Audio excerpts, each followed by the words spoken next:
Hey everyone, Peter Zine here, coming to you from just below Isberg Pass on the border between the Ansel Adams Wilderness and Yosemite National Park. I'm on the Yosemite side. Back behind me, that is the head of what used to be the Merced Glacier.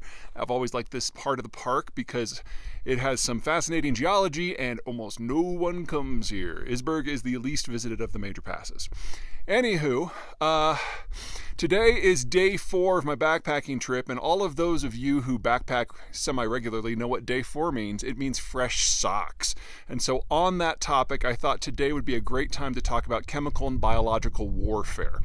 Now, despite all of the concerns that we have had for the last several decades about weapons of mass destruction getting in the wrong hands, I don't mean to suggest that it's a non-concern, but it's a relatively low concern. As the superpowers both discovered during the Cold War, chemical weapons are hard. It's not so much the chemistry, it's the delivery and dispersion. Because if it takes like 1/100th of a gram of something to kill you, and you can put a few kilos into an artillery shell, but then you have to deal with simple atmospherics. And as they used to say in the 1980s, the solution to pollution is dilution.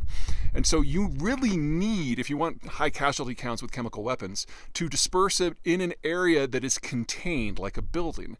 And all of a sudden you're talking about a multi-billion, really multi-hundred of billion dollar project to kill what is in essence just a few hundred people, and if someone is smart enough to turn off the AC system, not even that. So it's no surprise to me that conventions on chemical weapons actually passed and were adopted and were being implemented during the Cold War because they're just not very effective as a battlefield weapon or even as a mass casualty weapon.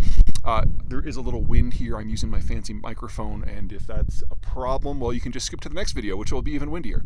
Anywho, that is chemical. Let's talk biological. In many ways, everything that is difficult about chemical is also true for biological. It is very, very expensive to do, and delivering the bug is very, very difficult because it's not like most pathogens can just be released in the air and then they'll do their thing and kill a lot of people. Excuse me. High elevation is going to my head. It's that the bugs themselves are incredibly non-viable in most environments. So now you're talking tailored bugs for specific climates and elevations, and so the cost just keeps going up, and then of course you still have the same delivery and dispersion problem that you have with chemicals. So as a rule, biologicals cost more and achieve less.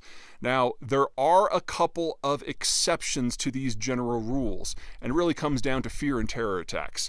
If a terror group were able to get a hold of some of this stuff, they don't really care what the economics of it are because they're not the ones who developed it. It would be a use it and lose it. But again, you're talking about very, very low case counts and even lower casualty counts. The one possible exception is when you have a certain former superpower who likes to use chemical and biological agents as a assassination weapon. And there's really nothing we can do about that. Now, we're talking single-digit number of people that the Russians have killed that way.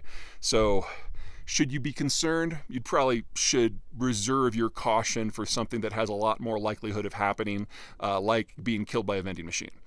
Okay.